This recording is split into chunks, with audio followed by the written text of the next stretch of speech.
ನಿಮ್ಮ ಸ್ವಂತ ದುಡಿಮೆಯಿಂದ ಬದುಕನ್ನು ಸಾಗಿಸಿರಿ. ಪೌಲನು ಥೆಸಲೋನಿಕದವರಿಗೆ ಬರೆದಂಥ ಮೊದಲನೆಯ ಪತ್ರ 4ನೇ ಅಧ್ಯಾಯ 11ನೇ ವಾಕ್ಯ. ದೇವರ ಪರಿಶುದ್ಧ ವಾಕ್ಯ. ಪ್ರಾರ್ಥಿಸೋಣ. ಸ್ವರ್ಗದಲ್ಲಿರುವ ತಂದೆ ದೇವರೇ, ನೀವು ಯಾವಾಗಲೂ ನಿಮ್ಮ ಎಲ್ಲ ಮಕ್ಕಳಿಗೆ ಬೇಕಾದ ಎಲ್ಲ ವರದಾನಗಳನ್ನು, ಅಗತ್ಯಗಳನ್ನು ಒದಗಿಸಿಕೊಡುತ್ತೀರಿ.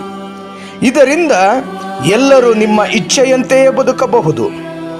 ಮನುಷ್ಯ ತನ್ನ ಅತಿಯಾದಂಥ ಆಸೆಗಾಗಿ ಅನ್ಯಾಯದ, ಲಂಚ ಮತ್ತು ಭ್ರಷ್ಟಾಚಾರದ ಮೂಲಕ ಬಡವರನ್ನು ಸುಲಿಗೆ ಮಾಡುವವರಿಗಾಗಿ ಪ್ರಾರ್ಥಿಸುತ್ತಿದ್ದೇವೆ. ಲಂಚ ಮತ್ತು ಭ್ರಷ್ಟಾಚಾರಿ ಅಧಿಕಾರಿಗಳನ್ನು, ನಾಯಕರನ್ನು ನಿಮ್ಮ ಪರಿಶುದ್ಧಾತ್ಮನಿಂದ ಸ್ಪರ್ಶಿಸಿರಿ. ಅವರು ತಾವು ದುಡಿದ ಸ್ವಂತ ದುಡಿಮೆಯಲ್ಲಿ ಸಂತೋಷದ, ನ್ಯಾಯದ ಬದುಕನ್ನು ಬದುಕಲು ಅವರಿಗೆ ಕೃಪೆಯನ್ನು ನೀಡಿರಿ.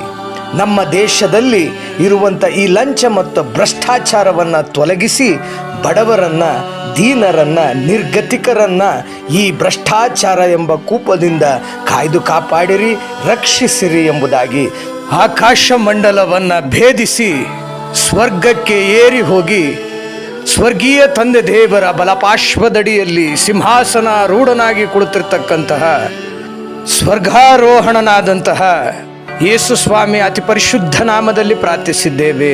ಆಮೆನ್.